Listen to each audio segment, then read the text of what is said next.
Goalkeeper নাকি চীনের মহাপ্রাচীর? গোটা ম্যাচে সেভ করেছেন 7টি, যার মধ্যে 6টি শটই এসেছে ডি বক্সের ভেতর থেকে।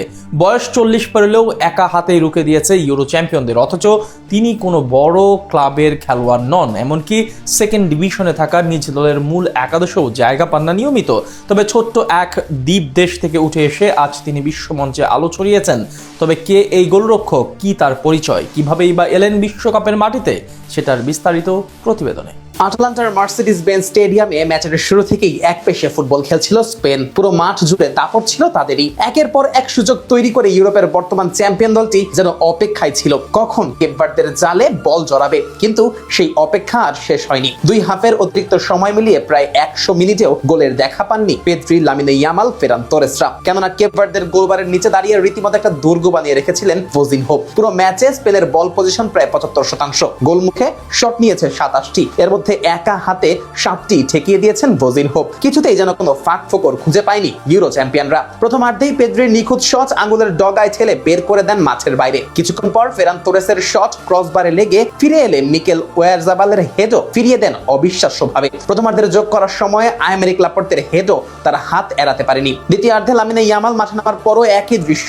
স্পেন আক্রমণ করেছে আর ভোজিনহো একের পর এক আক্রমণ নষ্ট করেছেন। শেষ বাঁশি বাঁচতেই সতীর্থরা তাকে ঘিরে ধরেন। ভোজিনহোর চোখে তখন জল, আর এই জলটা শুধু স্পেনকে রুখে দেওয়ার জল ছিল না, এটা ছিল 40 পেরোনো এক পাগলাটে গোলকিপারের স্বপ্ন পূরণের আবেগ। ভোজিনহোর আসল নাম জোসিমার জোসে এভোরো দিয়াস। জন্ম কেপ ভার্দের মিন্দেলো শহরে। আটলান্টিক মহাসাগরের ছোট্ট দ্বীপরাষ্ট্র কেপ ভার্দের জনসংখ্যা মাত্র 6 লাখের কাছাকাছি। বিশ্ব ফুটবলের মানচিত্রে খুব একটা আনাগোনাও নেই। সেখান থেকেই উঠে এসেছেন ভোজিনহো। ফুটবলের হাতে খড়ি নিজ শহরের ক্লাব বাতুকে এফসিতে, পরে খেলেছেন সিএস মিন্দালেন্সে। ইউরোপের বড় কোনো ক্লাবের নজরে তিনি কখনোই আসেননি, তবু থেমে থাকেননি। নিজের সামর্থ্যের জায়গা খুঁজে নিয়ে পাড়ি জমিয়েছেন এক দেশ থেকে আরেক দেশে। আর এখন তিনি খেলেন পর্তুগালের দ্বিতীয় বিভাগের ক্লাব শাভেসে।